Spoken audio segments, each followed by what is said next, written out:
Hola mi gente, ¿cómo estás? How y'all doing? How y'all living? Okay, today is Friday the 14th. Happy Valentine's Day to all the lovers out there, guys.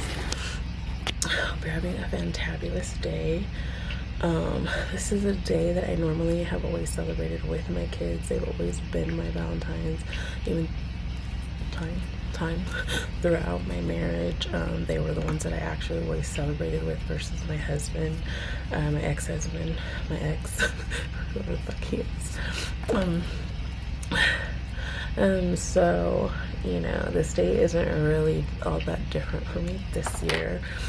Today we decided that we're gonna do a sushi date. So we're gonna make sushi at home. I just did an order to have all the items delivered. This is my new coffee cup. It was $3.86 at Walmart. Better Homes glass tumbler with the glass. Listen, for $3.86. And I'm trying the new Love Is Blind wedding cake creamer. Nice. So today I didn't go to work, as you can see. When I woke up, I had excruciating pain back here from my TMJ, and I could only open my mouth very little because it would shoot a pain like right here, and then when I'm turning, I have pain right here. So I was like, you know what, I need a day off, and a lot of stress is in building at work anyways, so I took the day off.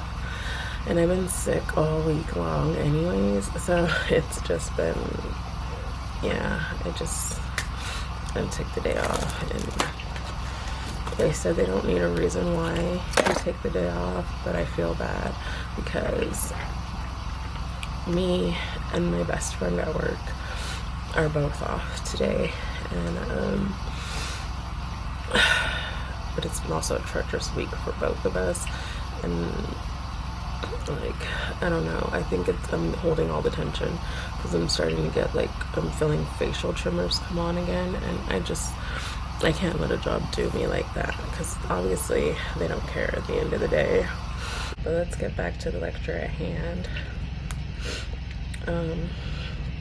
My father contacted me on the 6th of February, and we haven't talked since even before. It's been about a year, actually, since I spoke to my father, because I remember it was in February was the last time we spoke, because my stepmom made me call him because I don't want to get into, you know, his festivities and his illegal shit that he does, but he got money from it, and so he wanted to give me money, and I didn't want it, and I kept telling her that I was good and I'm okay, like I don't want to deal with them and I want the money, and not because it's dirty money, I don't give a fuck, you know, but it's just simply because I didn't want to deal with him, and getting something from him is like taking something from my ex. You're gonna pay for it later. Anyways, so let's play this motherfucker's voice message. Oh, and just so you know, yeah, we haven't talked in like a year. The way we'll listen to the message and then we'll go from there. Oh wait, I hate this phone. I hate this phone, honestly. Alright, let's go. Rewind.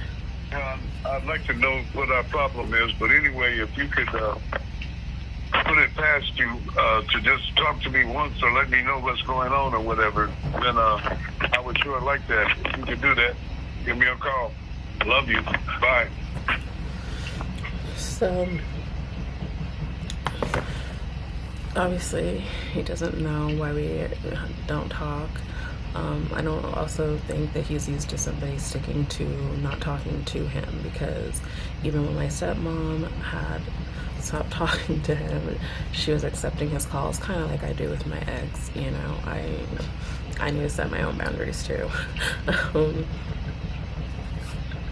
But yeah, so I was debating on whether or not I should call him back and like talk to him. In my heart, I'm like, what am I so afraid of? Like, why am I so afraid to confront this issue with him? What can he do to me? Yeah, he knows where I live, but he's scared to fly. What is it gonna take? A 3-day trip to treat me like he did everybody else in his life. So I figured like I should call.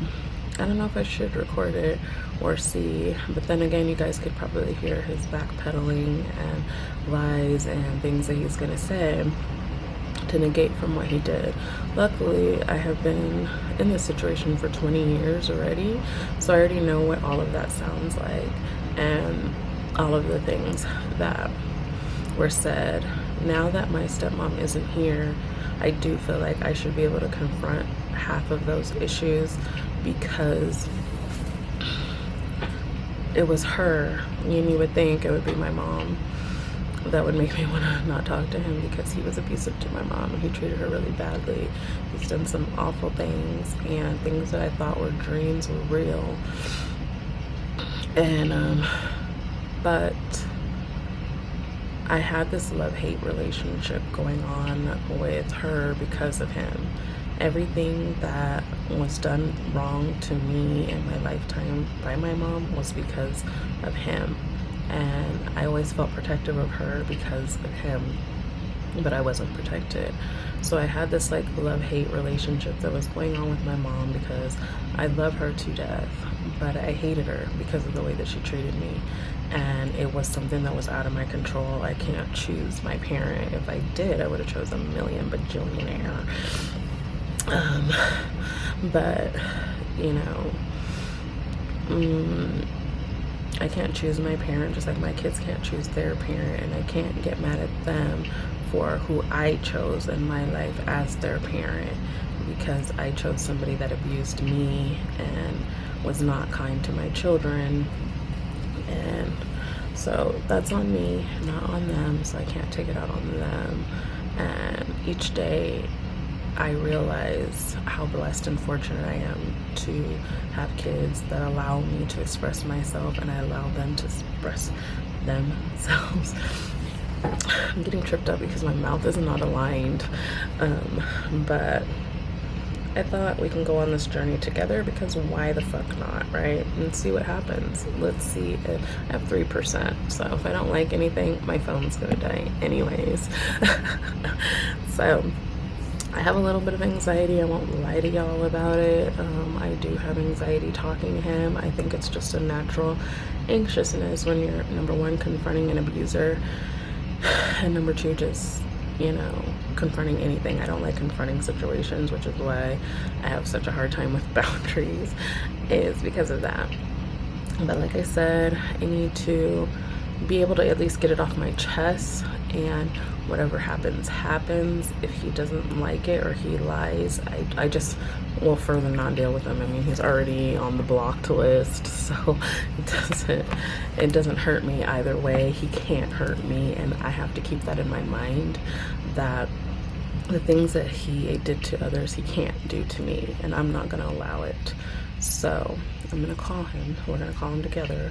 I might throw up, and who knows, but this is gonna be our real raw 3% conversation.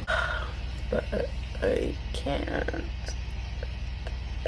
So we're gonna stick to the lecture at hand right now. I want to do this because I also want to one day, hopefully in the future, be able to encourage my kids to have a hard conversation with their father about things that hurt them. And I know that what they're going to say is they've had this conversation a million bajillion times with him, and they have, guys. They really have, starting from very young, very young. My kids still hold on to the anger from something that happened when they were very young, where he asked them to write down ways that he can improve, and then they found the letters in the trash. And it still hurts them to this day, guys. So, or it's anger, it's hurt masked as anger. Masked. I can't talk very well, I'm so sorry. It's really my TMJ. So I'm going to be messing up a lot of words, and I partially have a list as well, so it already is like, it's already like horrible. So let's get it over with so I can get this anxiety and get the shits out. So let's see if he answers.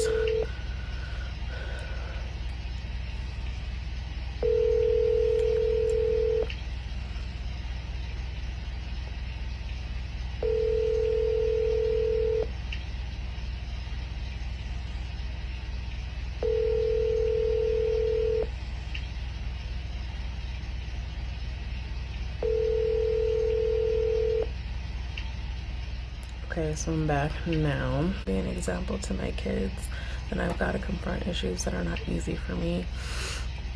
And this is the birthplace of all my issues, literally. The first person I had issues with, that caused issues with my mom, and caused issues with my upbringing, that caused issues in my marriage because I chose wrong, because I chose somebody that was like my mom based off of the way she treated me because of him. So this is the birthplace of all my issues. So if I don't confront this, I can't confront anything else in my life. So I gotta do it, guys. I gotta do it. You guys are here with me. Like, I feel like I really do have a support system. Even if it's one extra person with me, I just feel like I want to cry right now. Just feeling like I have some kind of a community behind me in some sort of way does make me feel better. So let me stop procrastinating and confront this issue that has been going on in my life. And I'm gonna throw up. I hope you guys are with me while I throw up. I got my trash can right here. Let me put a trash bag in. Y'all think I'm bullshitting. I'm not, Betty.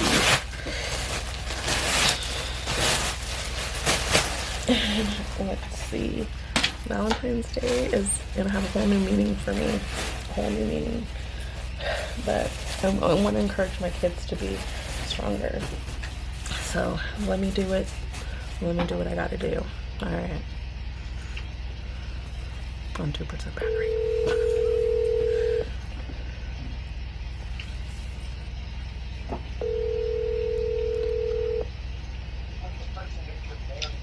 Hello? Hello. Hello, dear. Hi. What's going on with you? Nothing. What's going on with you? Well, as far as everything around me is just dying, but other than that, I'm all right. Everything around you is dying? Yeah, Darlene died, Snap died, so... When did Snap die? 2 days ago. Monday. Yeah, I think Monday, yeah. Yeah, he died in my arms, and hey, went on and put him to rest, but hey, that one there was kind of hard. Yep, so... Then Darlene died in,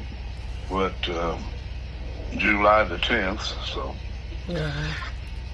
Yeah, he died February the 10th, so... I probably missed her. I don't think so, but anyway, yeah. So what's been going on with you? Work. Huh? Work. Work? Yeah. Yeah. Well, I kind of missed you there. You got warm at me for some reason, so what's the reason? Well, I was speaking to Darlene while you guys weren't together, and she was letting me know how you were treating her, and she was sick. Oh, are you serious? Yeah, I'm serious. Oh, man. Yeah, you went for it too, huh? Okay. Man, that woman there, I told you once about her, and then you let her capture you anyway. That's crazy. Ain't nothing to come out of Darlene's mouth, the truth, especially about me. She wanted to be with me, but she hated me too. I don't know why, but anyway, if it came from Darlene, none of that's true. Well, Yeah, you have a history of treating my mom bad, so it's kind of like, why wouldn't I believe her? Well, because that's what I learned from. What do you mean? I learned my mistakes by what me and your mom went through. You learned your mistakes? Yeah, whatever we were supposed to be going through, we wasn't a good fit either. You know. Did you notice that you're the common denominator in those things? Because she seems fine Yeah, in but her... do you know that there's two women that's the common denominator in here too? But I mean, it's up to you in what you believed. But Darlene finally told me right before, a couple of days before she passed, that she would have had treated me different. Your mom was somewhat the same person. So when But I'll be just splashing things around, I'm gonna just leave that alone. But both of them also know what they was doing. So okay, okay. yeah, I'll just leave it alone because there's some fessing up on their behalf. But none on that yours. hasn't been pardon me? But none on yours. None of mine. What? You don't have any fessing up to do. I have. Hey, look, I have plenty of fault. I just never hear it because you're always blaming everyone else. Because everyone else was doing things to me, and you wouldn't understand. Actually, I would because I was in an abusive relationship. So I actually would understand because the person that I was married to sounded exactly like this. Yeah, well, what was you doing to him? Oh, so it's me. I caused him to hit me. Okay. Well, obviously, you need to die alone. It was nice talking to you. Goodbye.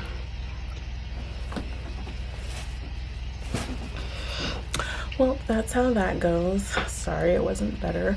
Sorry he wasn't better. But yeah, that's how that went. I'm rather pissed now, but at least I did confront the issue as best as I could with him. And yeah, that went nowhere. That went nowhere. But at least I have it on record for Kimana so she can see where it went. And yeah.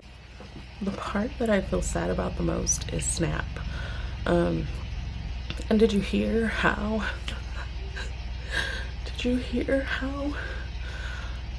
I was like, oh, he probably missed her because Snap was really close to her.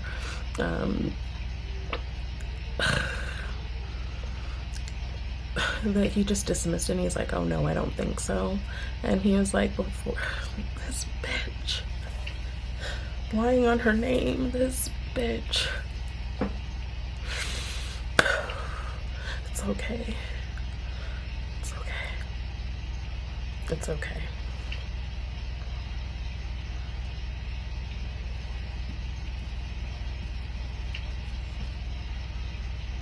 It's okay.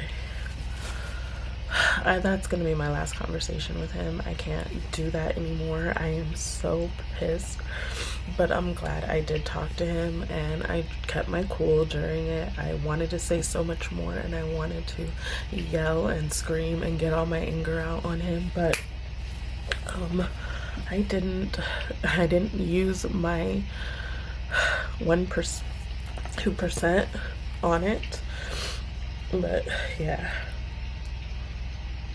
Let me see my cousin now. I'm sorry that you... No, I'll get back with you guys, but thank you for being here. Alright, I talked to her. I didn't listen to all her snaps. I kind of just ran into her and I didn't listen to her snaps, so that's ass. But, yeah, I guess I have to sit in this for a minute. I really just gotta sit in this for a minute and gather my thoughts because, yeah, I don't know how to block him, so I don't even see the messages that he leaves me because I don't even want to know what the fuck. He's probably gonna start being like my mom. Oh, there's 5 messages now. Yeah, for 3 minutes, like 3 minutes he left a message that's 3 minutes long. Yeah, 3-minute long message. That's crazy. I don't even want to hear it. I don't even care. I don't want anything.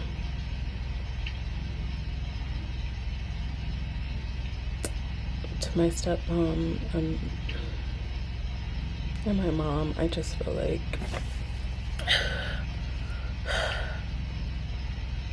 no justice was served in this conversation at all, but other than me being able to confront him and just know that I can't have him in my life ever again. I don't want him around me or my kids. I don't want anything to do with him at all.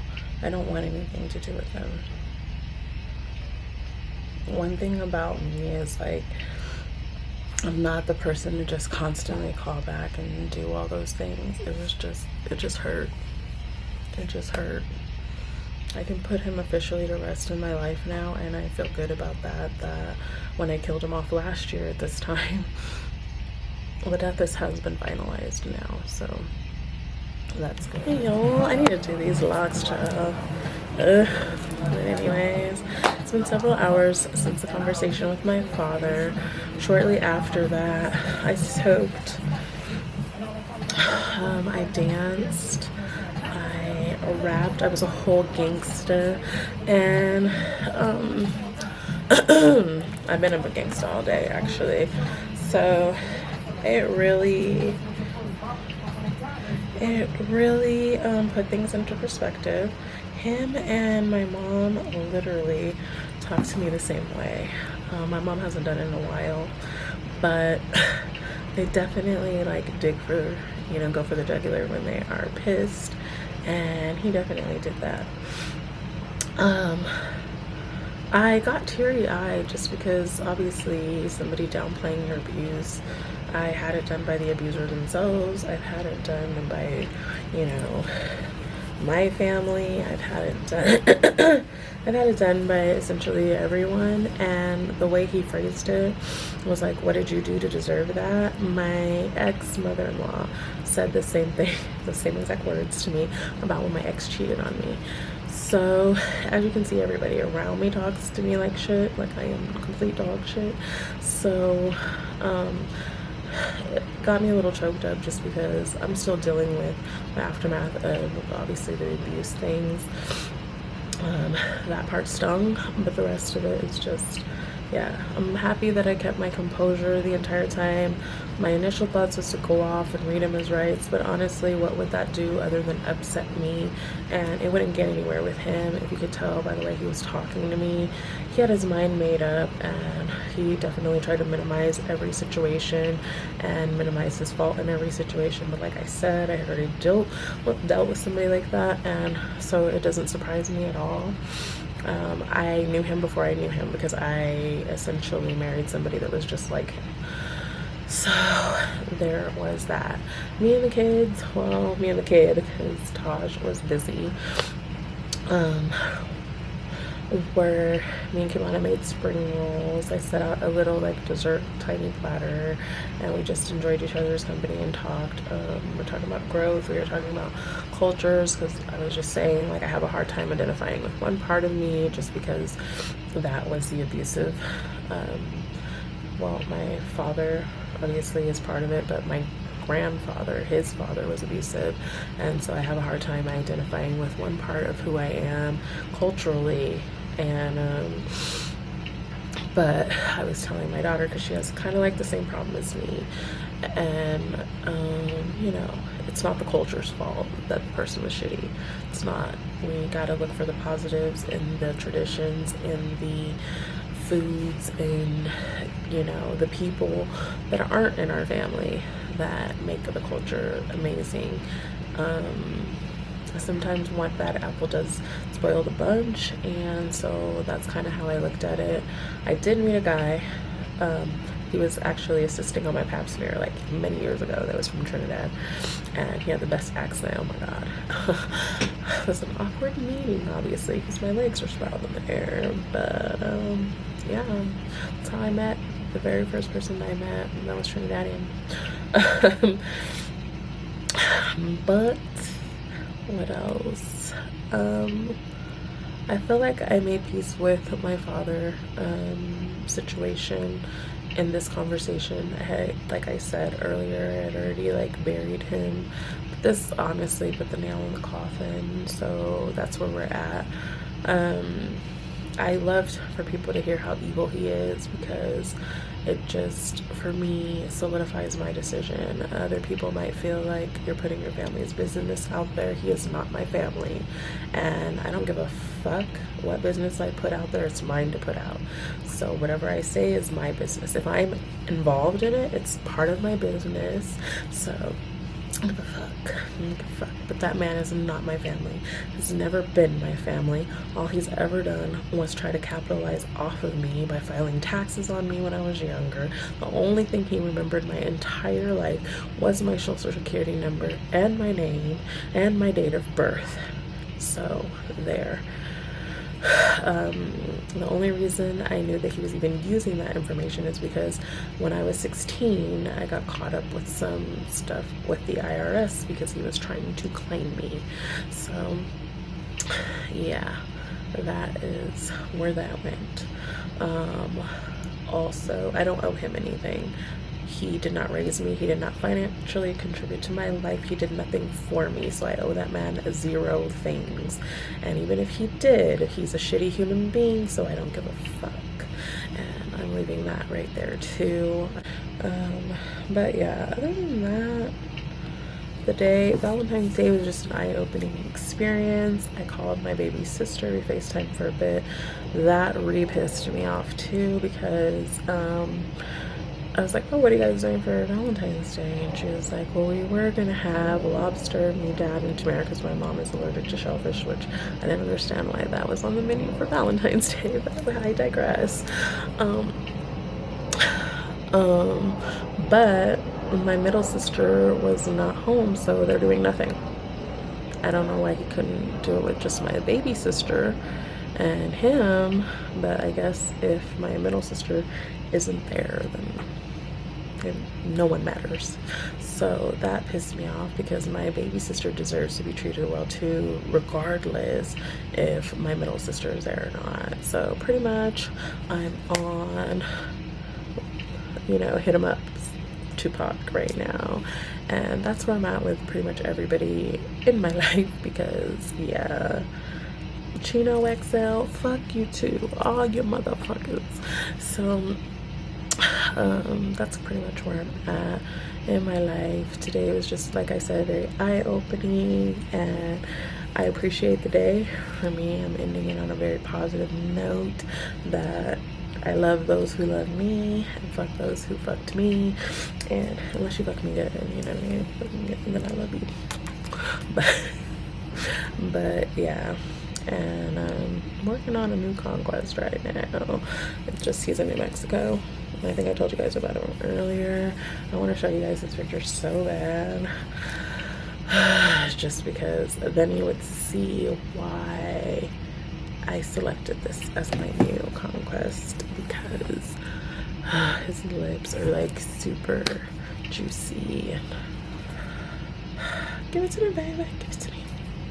But anyways, yeah, I am happy that I made it through the day. Everybody's okay. Yeah, it's been quite the day. I feel like little twinges in here, and I feel frustration just because it died down. I was feeling fine, and then it just resurfaced because of talking to my sister and feeling like she was just being fucked over, and I told her, like, next year I'm gonna have to come get you, because I want to get her sometime this year. I feel it right here, like the little nerves.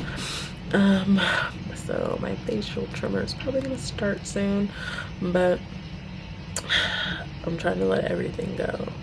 I don't want to give any energy to those who don't deserve it. Like I said, put my father to rest today. May he rest.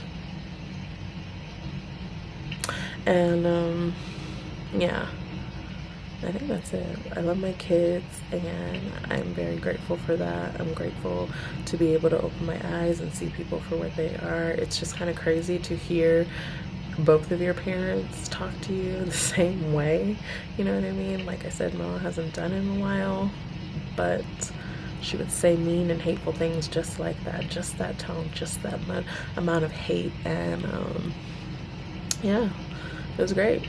It was great to see. It was great to feel. It was great.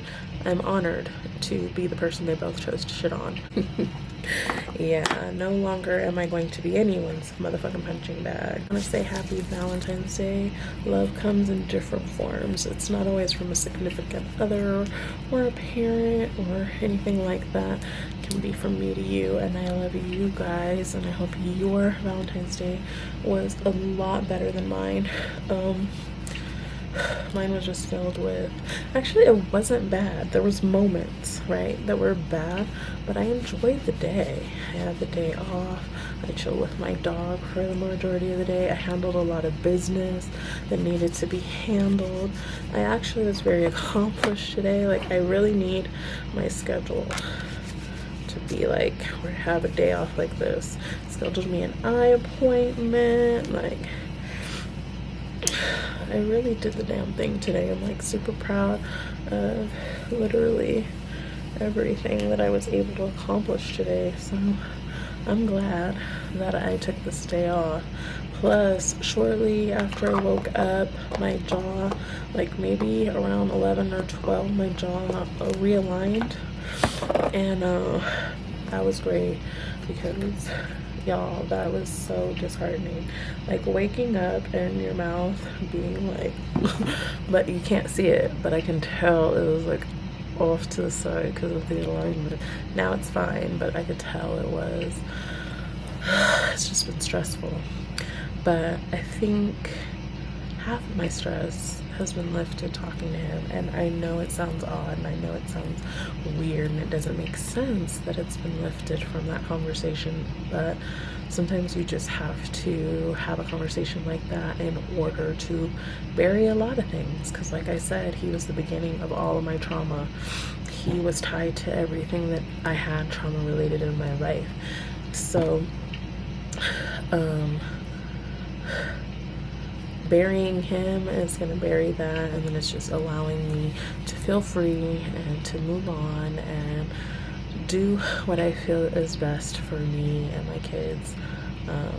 My son, when I told him like what happened, he was like, oh, he sounds like he'd get along great with dad. And I was like, how sad that he even knows that. But like, y'all know, he protected me from him. My dogs protected me from him. My daughters had to call the police on him, and all in the name of protecting me. So in each and every way, my family has protected me, and while it's sad because I wish I was the one to protect them, I'm so grateful that I have them. We're a little off, we're a little weird, we have our moments, but it's all truthful. It's all truthful. It's all honest. Our feelings and how we express ourselves to each other, it's all honest. We're not hiding. We don't have to hide. Nobody has to live in fear. Nobody has to be afraid to express themselves. And seeing my daughter in that position tonight kind of hurt me, because I could tell she was a little bit afraid to express herself to her father. But I was right there. I was not trying to say a lot of words on her behalf because I want her to stand in her power. It doesn't have to be yelling or screaming, just standing in your power. And that's all I ever wanted for her. And just to be able to say the truth. When we came inside, she let me know why she was not comfortable saying it, and I totally get it, and I don't fault her, you know. I get it because I lived it and I know what that is like, and so I can't fault her in something that I wasn't able to do myself.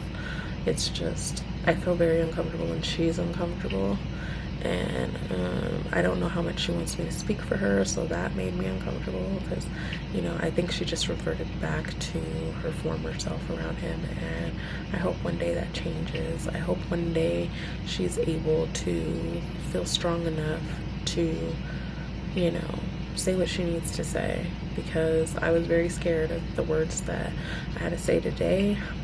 And like I said, even though I did not get to a point of screaming or yelling or anything of that nature, because that's just not me anyways, but being able to say like, hey, I know what you did and that's why we weren't talking. that helped me a lot because it's something that a conversation I always needed to have with him regarding my mom, and being able to make peace with that was great. But knowing that either way I was going to suffer the abuse I suffered, it's kind of crazy, because if I had him in my life, he would have turned on me so quickly at any point, and that's kind of what my mom did anyways. So it's disheartening. I have to find it in myself to feel worthy, because those around me never made me feel that way. I have to find it in myself to feel the love that I always was seeking from them that is just not there. And I am okay with that because I've always had to do that. I just think a part of me was delusional in thinking that one day I was going to be worth loving from them. And honestly, with the darkness that they have in their heart, I don't want that kind of love in my realm. I can't remember which cycle I really watched that on. I think it was, I'm guessing it's the 30-minute, because I'm talking to you guys for 25. So I think it's the dry cycle. But anyways, I'm just so blessed and fortunate that I was able to have this opportunity. And what better day to do it on than the day of love, because I have to focus on loving myself. I have to focus on making sure that my kids love themselves. And it's just a tough world we live in. And we can't choose our parents. We do choose our partners, but a lot of times it's based off of our parents. And so we have to make sure that, we heal the parts of us that need healing before selecting, because I didn't, and I ended up in a situation that was not good for me and not good for my kids, and it just replicated the life that I had left with my parents and the life that I saw as a child that I thought I wasn't witnessing. I always tell you guys, I'm grateful that my kids never witnessed the abuse that I went through. Hearing it is traumatic enough, but seeing it, I think, just would have been horrible for them. And I remember seeing abuse. So, yeah. And just to have the emotional abuse constantly as I was growing up, it's just a hard place. And just to see that he would have treated me equally as bad, probably worse, because there would have been physical abuse involved too at some point, because yeah. So I guess I have to be grateful that my mom wasn't physically abusive. She did threaten it a lot to me. She wouldn't slap me in the face, and she wouldn't do things, but she was mostly emotionally abusive. So that's good. And I guess that's it. So, rest in peace to Steven. His birthday is coming up soon, and I hope that he rests peacefully, because he's fucking dead to me. But I want to give a real rest in peace to Snap. He's been a part of my life for as long as I can remember talking to my father. It felt like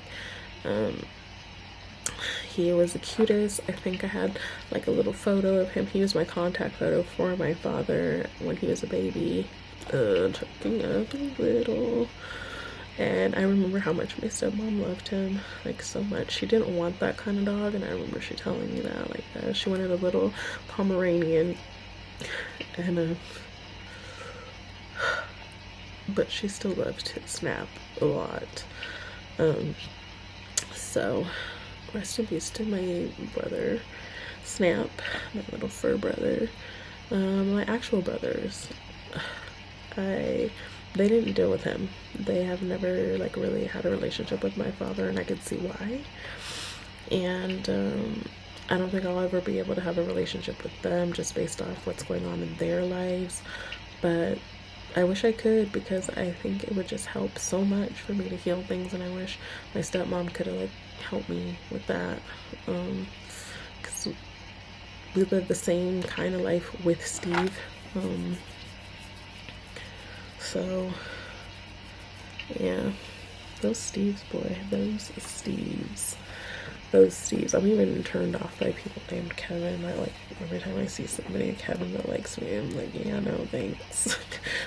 Thank you. Look at all this gray hair. It reminds me of freaking Obama going into the White House and having black hair and then coming out and being gray haired. That's how I feel about my job. I don't know if I told you all that earlier, but I definitely see these locks turning gray. It's mostly in the front. But anyways, I'm gonna go.